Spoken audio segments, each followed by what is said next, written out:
भोजपुरी गायक और एक्टर पवन सिंह ने बिहार के काराकाट से लोकसभा चुनाव लड़ने का ऐलान कर दिया है।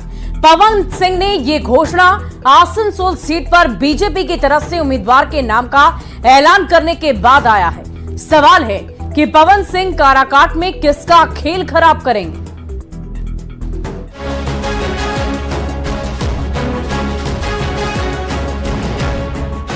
भोजपुरी फिल्मों के पावर स्टार पवन सिंह ने बिहार के काराकाट सीट से लोकसभा का चुनाव लड़ने का ऐलान कर दिया है। पवन सिंह ने सोशल मीडिया साइट एक्स पर पोस्ट कर इस बात की घोषणा कर दी।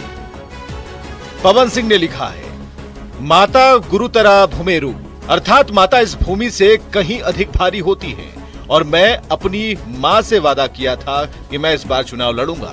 मैंने निश्चय किया है कि मैं 2024 का लोकसभा चुनाव काराकाट बिहार से लड़ूंगा। जय माता दी। पवन सिंह ने काराकाट सीट से चुनाव लड़ने का ऐलान बीजेपी की 10वीं लिस्ट सामने आने के बाद की, जिस लिस्ट में पश्चिम बंगाल की आसनसोल सीट से बीजेपी ने एसएस अहलूवालिया के नाम का ऐलान किया है। आपको बताएं कि बीजेपी ने पहले आसनसोल सीट पर पवन सिंह को ही उम्मीदवार बनाया था, लेकिन किसी कारणवश पवन सिंह ने आसनसोल सीट से चुनाव लड़ने से मना कर दिया था। कयासबाजी ये थी कि पवन सिंह आरा से चुनाव लड़ना चाहते हैं। अब सवाल है कि आरा के रहने वाले हैं और आरा से ही टिकट चाहने वाले पवन सिंह ने काराकाट से चुनाव लड़ने का फैसला क्यों किया? तो इसको समझने के लिए राजनीतिक हालात और काराकाट सीट पर वोटों के समीकरण को समझना जरूरी है। एक तो काराकाट आरा से बिल्कुल सटा है, दूसरा काराकाट सीट पर वोटों का सामाजिक समीकरण पवन सिंह को सूट करता है, क्योंकि काराकाट में सबसे ज्यादा कुशवाहा जाति के वोटर हैं, दूसरे नंबर पर यादव जाति के वोटर हैं, तीसरे नंबर पर राजपूत वोटर हैं। काराकाट सीट एनडीए में उपेंद्र कुशवाहा की आरएलएम और इंडिया अलायंस में सीपीआई-एमएल के पास है।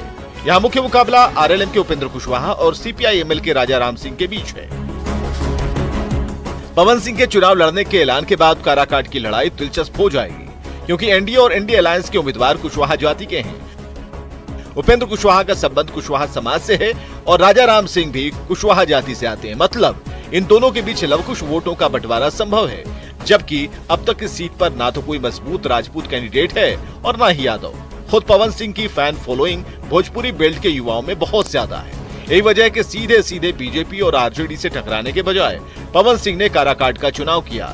लेकिन जनता का आशीर्वाद कितना मिल पाता है, ये 4 जून को पता चलेगा। Bureau report, news 18।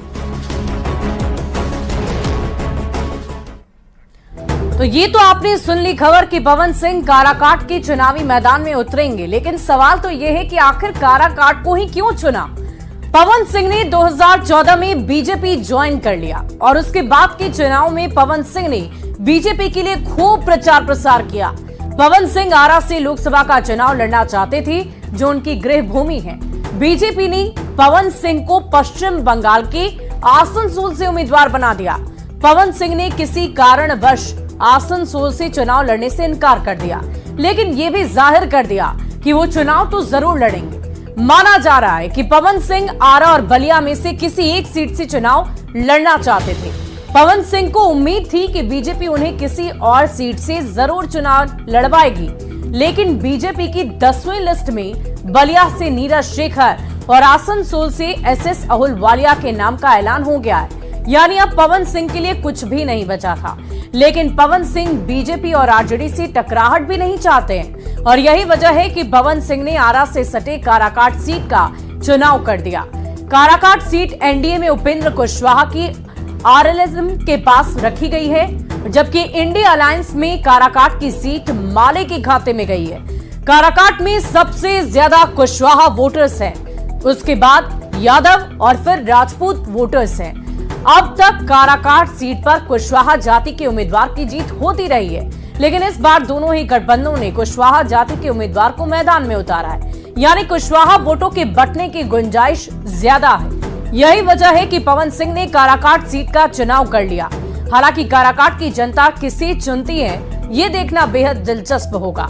Karakat Lok Sabha क्षेत्र में कुल मिलाकर मतदाताओं की संख्या की अगर हम बात करें, 18,72,409 पुरुष मतदाता हैं और 97,428 महिला वोटर्स हैं। ट्रांसजेंडर 68 और लोकसभा सीट पर सबसे ज्यादा किस जाति के मतदाता हैं वो भी बता देते हैं। कुशवाहा जाति के मतदाता सबसे ज्यादा हैं और उसके बाद यादव है, तीसरे नंबर पर राजपूत जाति